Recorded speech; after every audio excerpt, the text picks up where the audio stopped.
Merci beaucoup. Bien, je voudrais d'abord remercier les organisateurs de m'avoir convié à ce beau colloque. Je m'excuse parce que je suis le seul, à mon souvenir, à ne pas vous présenter d'image. Et puis, je m'excuse aussi parce que je ne sais pas parler lentement. Donc, je vais faire mon possible, mais surtout... C'est ça, il va une timbre et c'est bon. Mais si je parle trop vite, surtout vous m'arrêtez, Monsieur le Président. Et puis, bien entendu, ma communication va entrer en résonance avec d'autres débats de ce matin, mais aussi avec la communication de Giovanni Torino Badone, qui aborde aussi des thématiques que je vais aborder. Voilà. Donc, dans un ouvrage paru en 1934, qui s'appelle « Technique et civilisation », l'historien des techniques et de l'industrialisation américain, Lewis Mumford, résume assez bien ce qui, à ses yeux, fait la puissance du champ de bataille en termes d'émergence d'un modèle industriel. Je le cite, « La guerre est le consommateur idéal entre une production profitable et un remplacement profitable.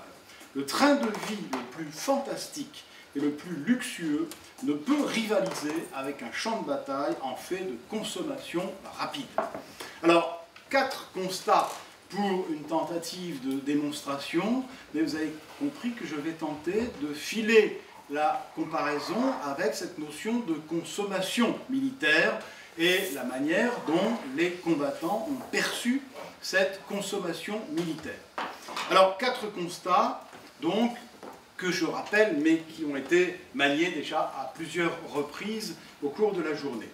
D'abord, la Grande Guerre est, dès le départ, me semble-t-il, une guerre industrielle, dans la mesure où, à part la Serbie et l'Empire ottoman, tous les États participants à ce conflit ont été touchés par les processus d'industrialisation du XIXe siècle. En 1913, l'Europe, et je parle sous la responsabilité de Dominique Barjot, mais il ne me démentira pas puisque c'est à lui-même que j'emprunte ces chiffres, assure 43% de la production industrielle mondiale, quand le Canada et les États-Unis en assurent 26% et l'Asie 20% seulement. Deuxième constat. Il faut également prendre en considération ce qui a été évoqué à plusieurs reprises, c'est-à-dire la mise en place des conscriptions nationales et donc le passage à des armées de masse. Ces armées de masse, il faut les armer, il faut les vêtir et il faut les équiper. Troisième constat, à partir de l'automne 1914, il faut répondre à des besoins militaires, une demande militaire de plus en plus énorme par impasse tactique. Cette impasse tactique, je vais y revenir, c'est la guerre de tranchées. Et quatrième constatation, la plupart des armes nouvelles de la Grande Guerre sont en fait en lien direct avec l'industrie, le niveau industriel, bien évidemment, mais sont autant de moyens mis au point pour contourner l'impasse tactique de la guerre. Donc, je voudrais, avec le regard des combattants, en 2 temps, si vous voulez, d'abord la guerre comme réponse à 3 blocages, me semble-t-il, et puis avec le regard des combattants de base, qu'est-ce qu'ils voient, eux, de l'industrialisation, parce qu'ils subissent, bien entendu, cette industrialisation par le biais des obus, notamment, qu'ils prennent sur la figure en permanence. Alors, nous sommes là au cœur d'un processus de consommation, et je dirais même avec un petit jeu de mots en français, en termes de consommation militaire, car la plupart de ces productions industrielles sont effectivement, partent en fumée, hein, et en éclat d'obus dans les corps des combattants. Alors, première remarque, l'industrialisation constitue, me semble-t-il, une triple réponse à des blocages stratégiques, économiques et tactiques. D'abord, elle est à l'évidence une réponse à la massification considérable des armées dont nous avons fait état à plusieurs reprises, avec l'instauration du principe de conscription, sauf bien entendu en Grande-Bretagne jusqu'à 1916. Les effectifs du temps de paix croissent dans des proportions étonnantes. Hein. Pour l'armée allemande, de 382 000 hommes en 1875 à 810 000 hommes en 1914, effectifs du temps de paix. Pour l'armée française, 367 000 hommes en 1875, 690 000 hommes en 1914 en temps de paix. Je rappelle que l'armée française mobilise le 2 août 1914 2,5 millions d'hommes et qu'elle va mobiliser sur l'ensemble de la durée de la guerre 7 900 000 hommes. Donc, effectivement, cette massification des effectifs nécessite une industrialisation des équipements, mais pas seulement des équipements de guerre directement.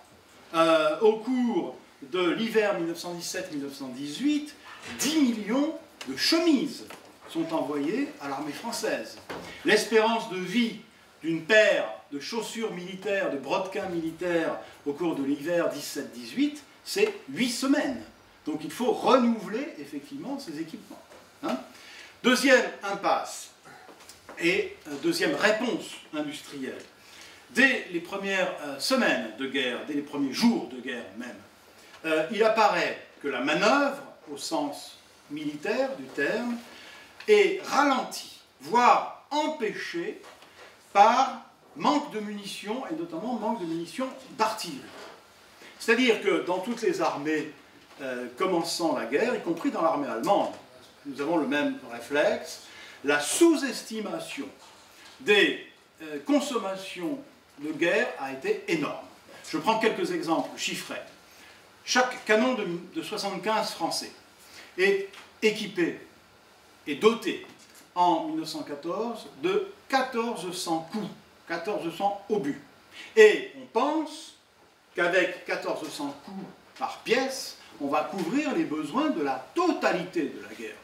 Bien entendu, nous sommes dans une conception clausewitzienne de la guerre. On pense qu'il va y avoir bataille décisive, montée aux extrêmes, mais du coup, que la guerre sera courte. Or, dès la bataille de la Marne, et même avant la bataille de la Marne, vous avez certaines pièces de 75 français qui tirent à raison de 300 coups par jour. C'est-à-dire qu'en 3 ou 4 jours, les dotations en obus sont épuisées. Ce que l'on pensait valable pour la durée de la guerre est épuisé en 3 ou 4 jours. Bien évidemment, il faut produire industriellement dès cette époque. Et je vous rappelle que le 20 septembre 1914, lors de cette fameuse réunion de Bordeaux, où effectivement Millerand va rassembler autour de lui un certain nombre d'industriels français, Joffre demande, le 20 septembre, 200 000 obus par jour.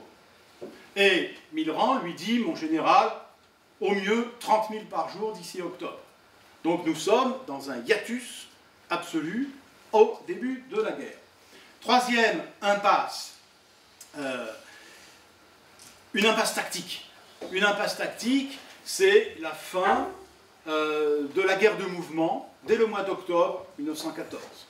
Et donc, c'est le passage à la guerre de tranchées, dite de tranchées, c'est-à-dire un front fixe sur le front occidental, des Vosges à la mer du Nord. 750 km de front continu. Et d'un front de plus en plus complexe. Ce que j'ai proposé d'appeler le système tranché est simple en octobre 14, c'est une ligne de tranchée, une ligne de défense. Mais si vous regardez ce qui s'est passé en octobre, en novembre 14 déjà, chaque ligne de défense, 3, 4 lignes de défense qui elles-mêmes sont composées de 2, 3 lignes de tranchées successives. Vous avez un véritable système emboîté qui empêche toute surprise de flanc. La seule solution tactique consiste à affronter l'adversaire de front. Et il y a des expériences qui sont réalisées notamment en novembre 14 par la 4e armée française en Argonne, qui montrent que pour détruire 10 mètres linéaires seulement de barbelés ennemis, il faut au moins 100 coups de 75. Donc vous voyez effectivement la débauche de munitions qu'il va falloir. Je me résume. Il y a 2 temps, me semble-t-il, pour faire face à ces impasses tactiques et stratégiques. Le premier temps, c'est celui de la guerre de mouvement, août-septembre 14, où là, nous assistons à une véritable débauche de consommation en obus notamment, dans des combats de rencontres. Et dans ces combats de rencontres, la débauche de munitions a lieu par peur du mouvement de l'adversaire. Hein? Et ce qui explique aussi les pertes absolument ahurissantes de cette première partie de la guerre. Hein. Août, septembre, octobre 1914, l'armée française a globalement 100 000 pertes par mois. Pertes au sens, bien entendu, militaire, c'est-à-dire tués, blessés, prisonniers, disparus. 100 000 hommes qui disparaissent chaque mois à l'automne 1914. Deuxième temps, en quelque sorte, la guerre des tranchées, où là, on a une débauche de consommation militaire, mais cette fois non plus par peur du mouvement de l'adversaire, bien pour venir à bout des défenses de l'adversaire. Nous sommes bien là dans une phase d'industrialisation, effectivement, de la guerre. Alors, toutes ces raisons, si vous voulez, débouchent sur des productions militaires qui sont gigantesques, et nos soldats de base le perçoivent, le mesurent, le voient. Hein? Je prends le témoignage d'un simple soldat, Maurice Pansuet. Il est ouvrier horloger. Et voilà ce qu'il écrit à ses parents le 24 septembre 1915, au moment de la deuxième offensive de Champagne.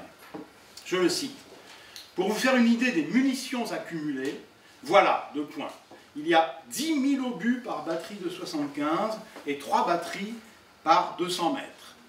Un lance-torpille tous les 20 mètres. Quant aux 220, leur tir de réglage que nous voyons s'effectuer pourrait facilement compter pour un bombardement. » Donc un simple soldat comme Pansuet mesure parfaitement bien que pour faire un tir de réglage, hein, vous savez, dans le langage des artilleurs, un coup trop long, un coup trop court, un coup au but, hein, eh bien, on dépense autant de munitions que ce qui apparaissait antérieurement comme un véritable bombardement. Quelques indicateurs chiffrés, bien entendu, qui montrent une véritable demande émanant du terrain. C'est-à-dire que nous sommes dans une économie de la consommation militaire, mais une consommation demandée par le terrain en réponse, si vous voulez, à ces impasses tactiques que j'ai indiquées. Donc, des pratiques spontanées de la guerre. Hein, en 1914, la consommation quotidienne d'obus de 75 en France oscille entre 30 000 et 60 000 obus par jour.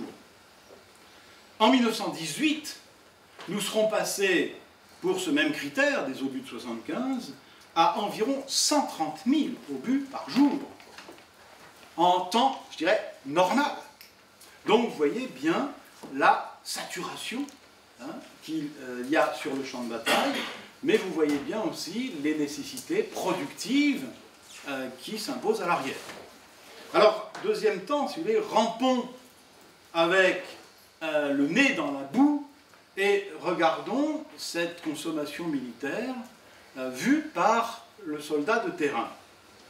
Alors, il me semble que la perception des soldats de terrain, des combattants de base, s'exprime d'abord et avant tout, et c'est une évidence, par la hantise de l'artillerie. Le poids des obus est quelque chose qui est vu par tous les combattants de terrain. Avec, bien évidemment, une chronologie de la consommation militaire de base, de terrain, qui serait à suivre dans le détail, mais qui, à mon sens, répond à une triple inflexion. Elle est perçue dès 1914, rendue possible à partir de 1915, notamment dans des combats phares comme ceux des éparges, et enfin généralisée à partir de 1916. Il me semble que nous pouvons adopter cette chronologie, si vous voulez. Et elle a été mesurée très clairement par les chefs, et notamment par Joffre. elle mesurait dès la fin de l'année 14 la nécessité d'industrialiser la guerre est perçue par Joffre dès la fin de la bataille de la Marne. Hein? Alors, qu'est-ce que les combattants voient de cette immense puissance destructrice industrielle? Eh bien, ils voient, par exemple, ce que Maurice Pensuet, déjà cité, voit lors des combats furieux de Bois-le-Prêtre. Bois-le-Prêtre, nous sommes à la fin de l'année 14, début de l'année 15, et c'est près de Pont-à-Mousson, près de Nancy, hein, si vous voulez. Voilà ce que dit à propos de Bois-le-Prêtre Maurice Pensuet. Je le cite.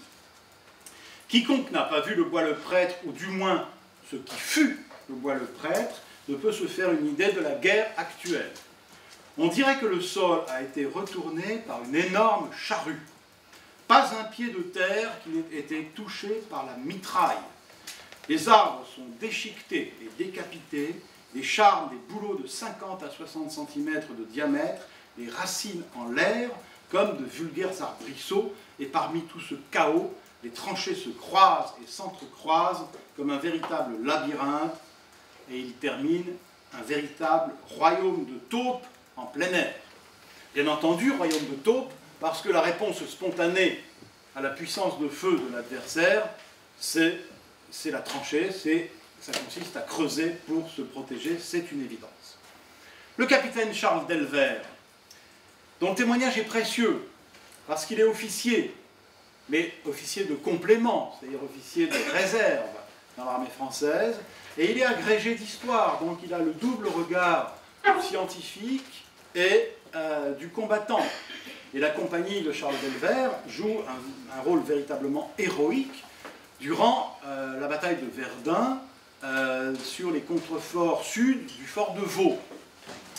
Voilà ce que dit Delvert le 18 mai 1916.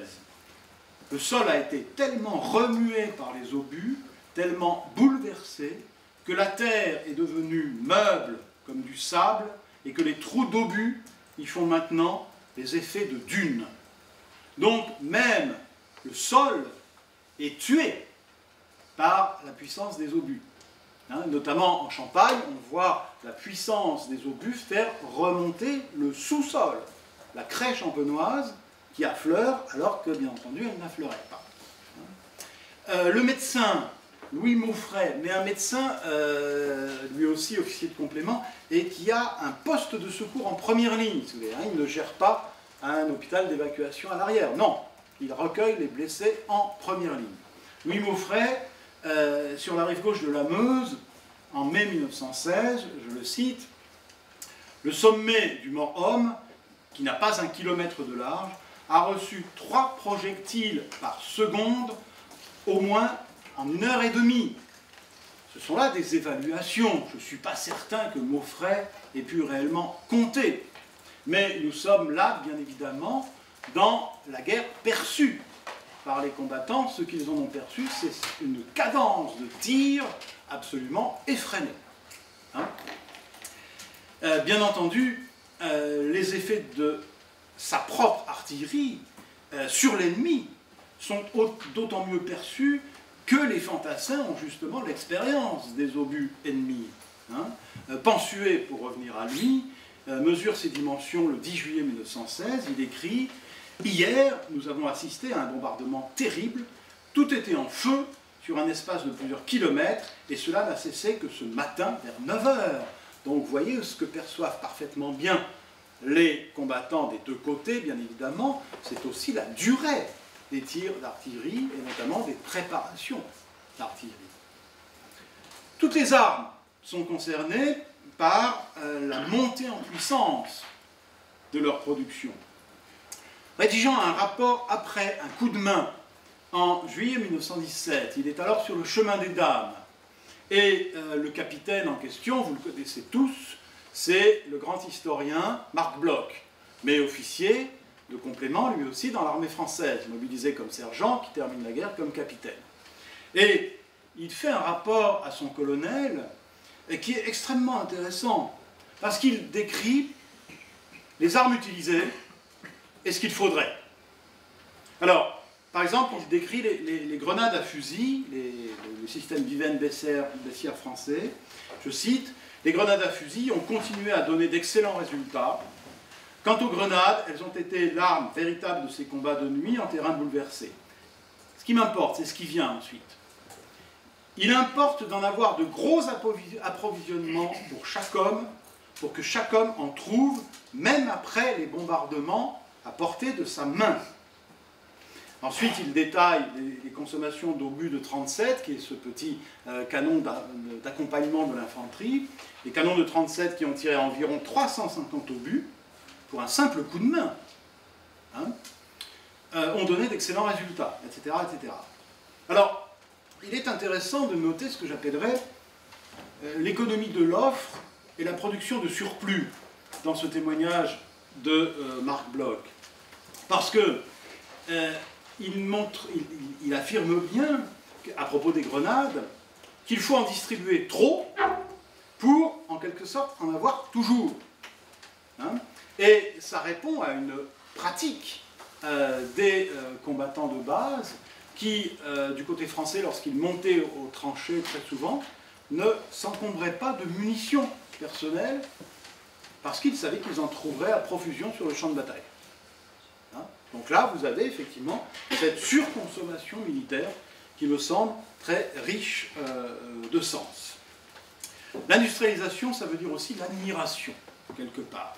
Admiration des prouesses, entre guillemets, de l'artillerie, admiration que l'on trouve chez un autre médecin de tranchée, qui est Maurice Bedel, et qui note, à propos des préparatifs de l'attaque sur Souin, donc janvier 1916, après l'échec des offensives de Champagne de septembre 1915.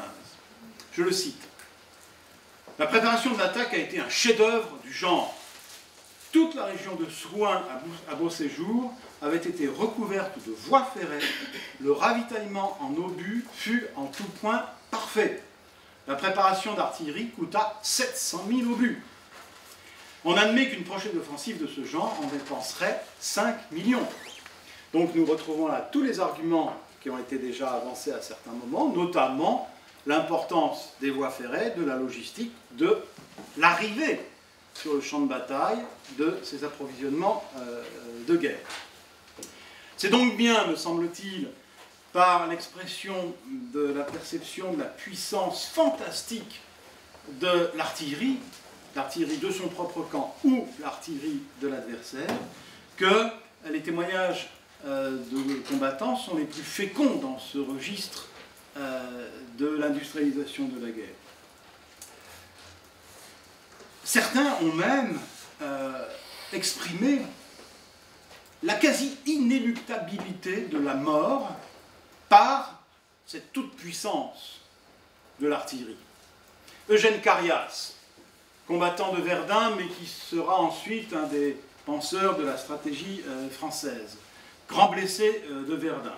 Voilà ce qu'il nous dit, donc, sans sommeil, sans feu, presque sans nourriture, nous attendons qu'une avalanche d'obus nous ensevelisse dans l'abri ou qu'une nuée d'hommes nous crible de grenades, et ce sera la mort. Donc nous sommes là dans le témoignage combattant de la résignation due, bien entendu, à la puissance de feu de l'adversaire. Eugène Emmanuel Le Mercier, simple soldat tué aux Éparges, dans le même régiment, dans le 106e régiment d'infanterie, le même régiment que Maurice Genevoix, décrit à sa mère, et d'ailleurs par parenthèse, sans aucune aseptisation du récit, décrit à sa mère les premières attaques françaises sur les Éparges en 1915. Ça s'est déchaîné à 3 heures, explosion de 7 galeries de mines sous les tranchées ennemies. C'était comme un tonnerre lointain. Puis, les 500 pièces de canon ont fait l'enfer au milieu duquel nous nous sommes élancés. Les Éparges, c'est déjà avec 1 an d'anticipation et sur un front plus restreint, c'est déjà Verdun. C'est déjà la puissance de feu de Verdun. Et il ajoute, nos pertes sont effroyables, celles de l'ennemi pires encore. tu ne peux savoir, ma mère, ce que l'homme peut faire contre l'homme. Voici 5 jours que mes souliers sont gras de cervelle humaine, que j'écrase des thorax, que je rencontre des centrales. Je terminerai ces témoignages sur celui très représentatif et sans doute un des plus beaux qui ait jamais été écrit de Maurice Genevoix. Maurice Genevoix qui décrit fort bien la personnalisation qu'ont ressentie les combattants de base en se sentant personnellement visés par chacun des obus, tellement ces obus sont nombreux. Il fait dire à un de ces personnages, du moment qu'il dégringole partout, mètre par mètre, sur cette foutue crête, tous ceux qui sont dessus, sans bouger, prendront tôt ou tard leur obus.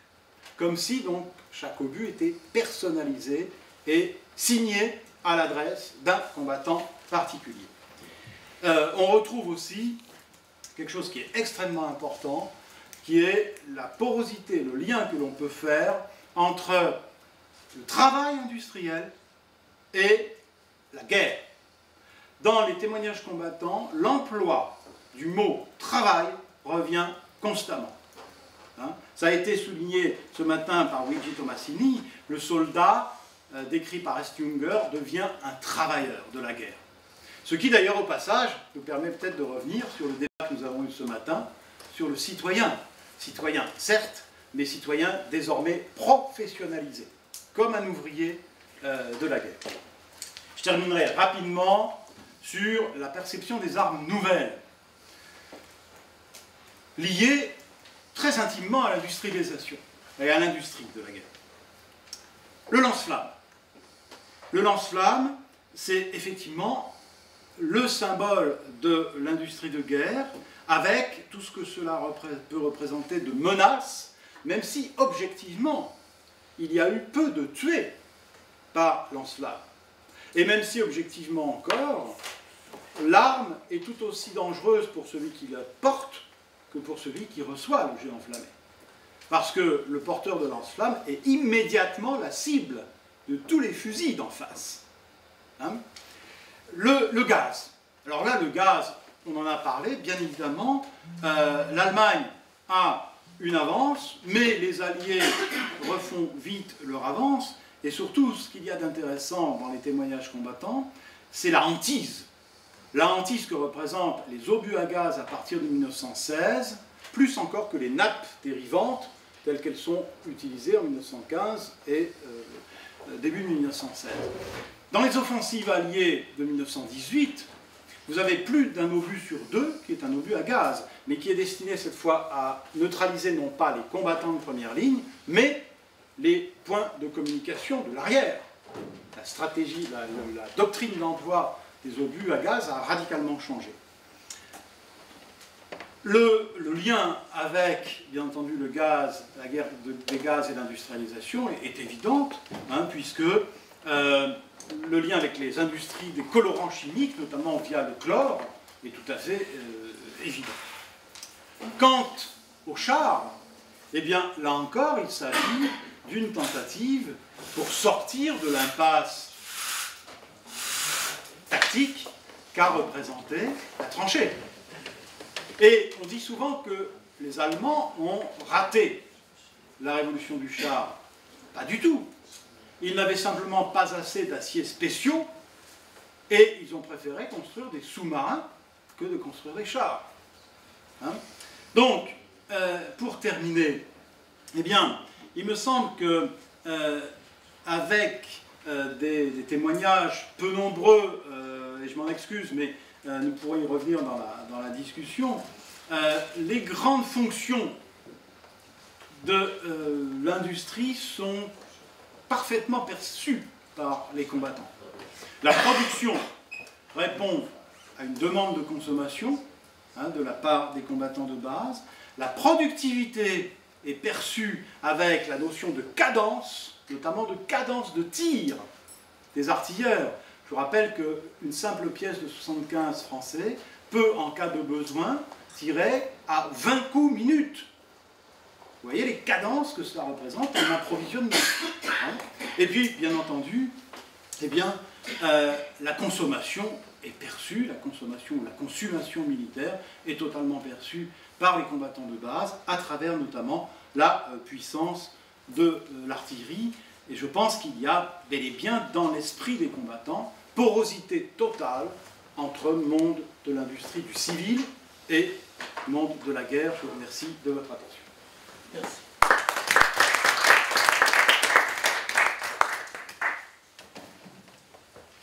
Alors, il y a des questions? Vorrei chiedere, ci sono due relatori che forse voi dovete andare via alle 6, ho ben capito? No, tutto riorganizzato, tutto bene. Ah, ok. C'è tutto il tempo. No. C'è tutto il tempo. Perché? Non è che venite a dormire a casa nostra, insomma. No? Questo vorrei spenderlo. Allora, prego. Posso fare in italiano? Ah, bon. Désolé. La censure militaire de la poste des soldats, comment interfère-t-elle avec votre connaissance des sources aussi impressionnantes, même sur la dislocation des pièces d'artillerie, par exemple?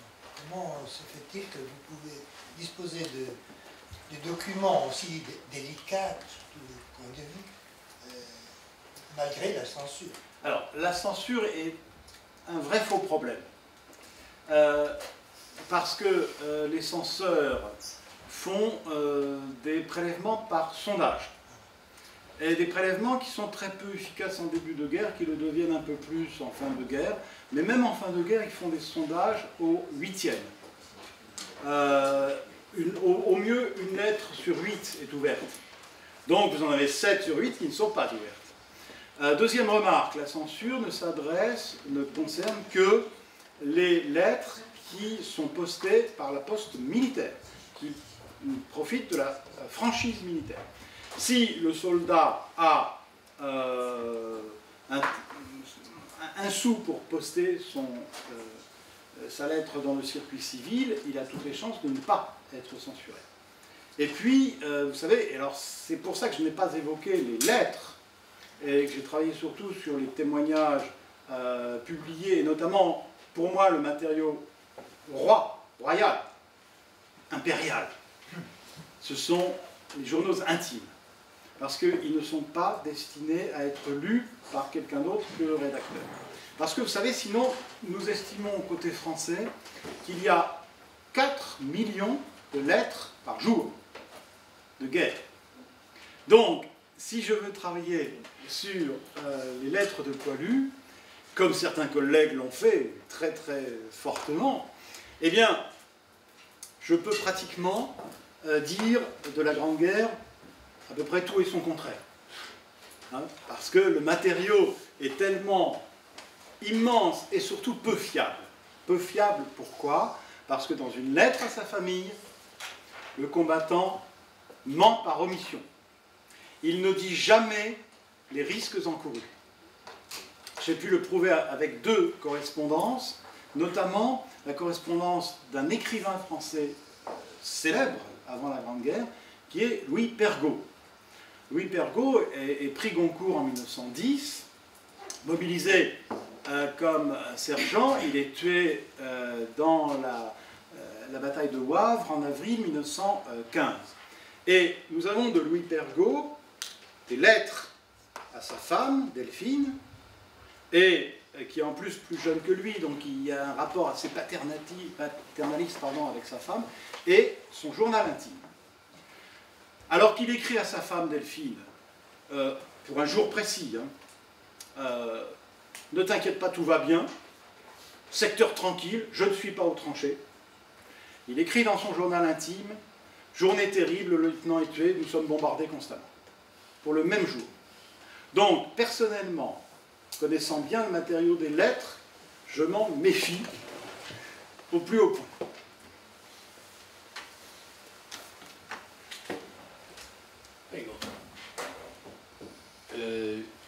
J'avais 2 questions à poser à François Cochet, que je remercie de son exposé tout à fait passionnant. Vous avez très justement insisté sur la question de la quantité, hein, l'échelle colossale de quantité. J'aimerais revenir avec vous sur la question de la qualité. En particulier, ce que vous pensez de cette observation qu'on trouve souvent, que la France manquait de canons lourds par rapport à l'Allemagne, enfin,